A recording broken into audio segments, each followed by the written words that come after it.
Rambo 殺手大鬧柯士甸道，34歲姓李嘅殺手成個 Rambo 咁款，孔武有力。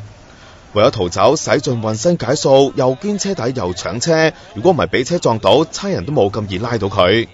俾佢追殺嘅姓洪父子，38歲嘅仔背脊中咗刀，情況危殆，要留醫深切治療部。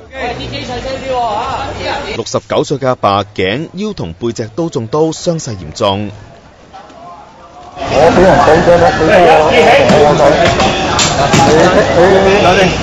你擺翻去邊啫？你學兵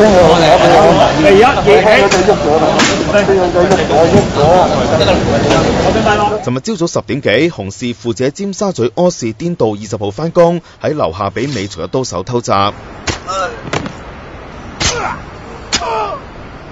刀手想捅個仔多一刀嘅時候，俾巡警喝止，姓陳街坊都加入追捕，追到去嗰個柯士甸道燈位咧，賊人咧就經過車底，預備好似 Rambo 咁樣揸住個車底，救車走，佢就走咯。咁我就喝止個貨車，叫貨車唔好走，同埋熄匙咯。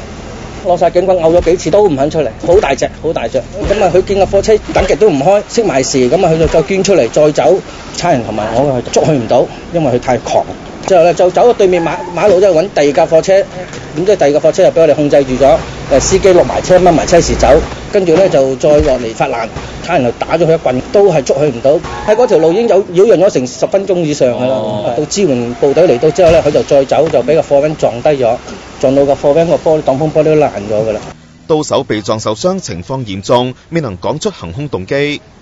警方喺現場地下揾到8寸長嘅兇刀同刀手嘅波鞋。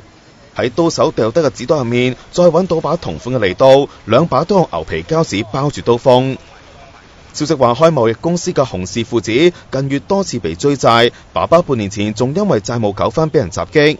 今次嘅傷人案由油尖反黑組接手調查。